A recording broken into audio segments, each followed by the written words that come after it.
Bismillahirrahmanirrahim. Assalamualaikum warahmatullahi wabarakatuh. Jumpa lagi dengan saya di Abil Maiwa Channel.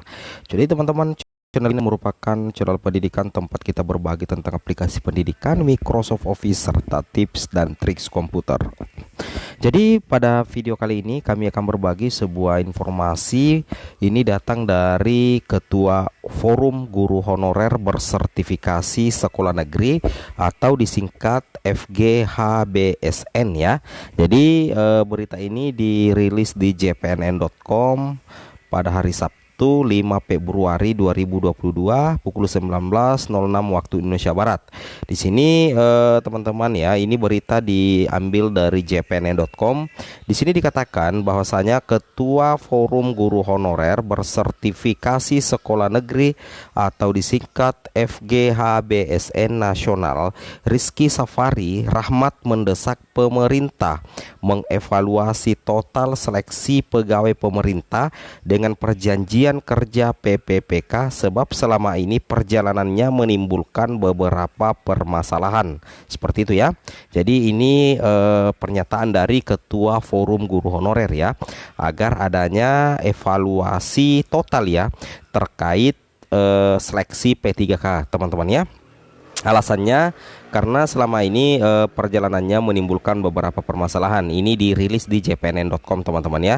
Kemudian di sini dikatakan bahwasanya jumlah guru honorer di sekolah negeri yang lulus tahap pertama dan 2 baru mencapai 290 ribuan atau sekitar 30% dari total kebutuhan 1 juta kuota P3K 2021, kata Rizky kepada jpnn.com Sabtu tanggal 5 bulan 2 2022 seperti itu ya.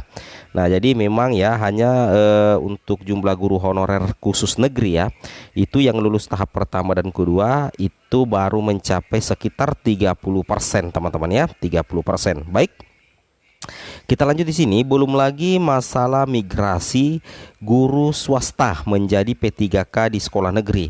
Nah, di sini ada akibatnya teman-teman ya. Akibatnya sekolah swasta kekosongan, sedangkan guru honorer di sekolah negeri yang belum lulus seleksi terancam tergantikan posisinya oleh guru swasta yang menjadi P3K. Nah, jadi saling istilahnya ketika guru swasta migrasi ke sekolah negeri, akibatnya sekolah swasta kekosongan ya, kekosongan guru karena guru honorernya lolos ya. Ini pendapat dari Rizky ya kepada jpn.com. Kemudian berikutnya adalah guru honorer di sekolah negeri yang belum lulus terancam tergantikan posisinya. Nah, ini tentunya sangat dilematis sih sebenarnya teman-teman ya. Nah, seperti itu. Kemudian di sini Rizky menyebutkan masalah kebutuhan kuota P3K secara nasional dengan pengusulan formasi dari setiap Pemda belum sesuai secara kuantitatif, juga belum representatif sebaran tiap mata pelajaran atau bidangnya seperti guru bahasa asing, agama, dan tentunya bahasa daerah. Seperti itu ya.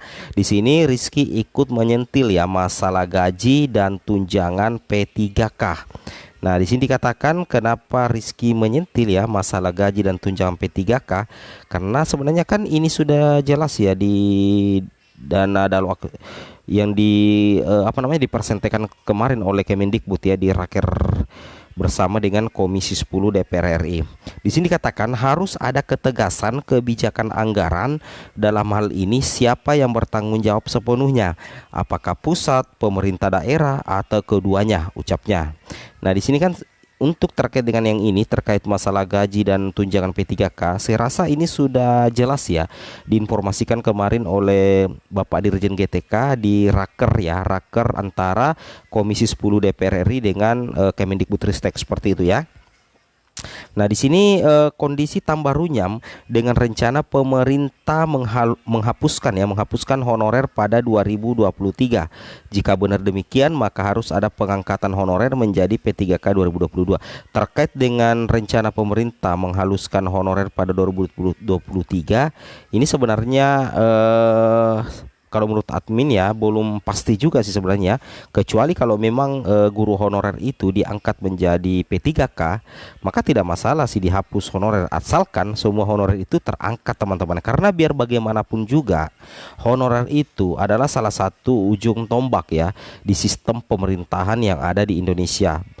Posisi sentral dari honorer, baik itu tendik ataupun honorer ataupun guru honorer, itu sangat penting teman-teman ya, terutama jika kita mengkhususkan di dunia pendidikan. Peran guru honorer itu tidak bisa dikesampingkan, luar biasa sekali peranannya. Jadi terkait dengan menghapuskan honorer pada 2023, harusnya pemerintah sudah menyiapkan strategi jitunya. Bisa jadi itu diangkat semua menjadi P3K ya, ini pendapat admin pribadi ya.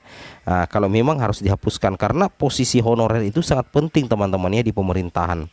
Kemudian kalau tarik ulur dalam pelaksanaannya, Rizky khawatir pada 2023 pemerintah masih belum bisa menyelesaikan honorer yang akan berdampak pada pemutusan hubungan kerja, PHK, kemudian tidak terjadinya pemerataan kebutuhan guru dan tenaga kependidikan ASN secara merata. Nah, itu ada yang admin bilang tadi ya, bahwasanya pemerintah harus berpikir 10 kali ya jika harus menghapuskan honorer pada tahun 2023, karena kenyataannya di lapangan baik itu honorer ataupun guru honorer itu posisinya sangat krusial teman-teman ya, sangat krusial dan sangat membantu di bidangnya masing-masing, seperti itu teman-teman ya. Jadi menurut admin pribadi ini perlu diperhatikan juga oleh pemerintah terkait isu penghapusan honorer pada tahun 2023. Dan kalau memang misalkan honorer itu dihapuskan, seharusnya juga pemerintah sudah menyiapkan strategi jitu, artinya strategi yang bisa mengatasi persoalan ini, seperti itu teman-teman ya. Baik, mungkin cukup sampai di sini saja informasi kami, semoga bermanfaat. Dan bagi teman-teman yang baru menemukan channel ini, silakan teman-teman tekan tombol subscribe-nya dan aktifkan lonceng notifikasinya, karena setiap hari kami akan berbagi informasi-informasi terbaru terkait P3K, baik itu informasi yang luar biasa wow ataupun informasi yang biasa-biasa saja. Kami akan berusaha untuk menyampaikan kepada teman-teman sekalian. Baik, assalamualaikum warahmatullahi wabarakatuh.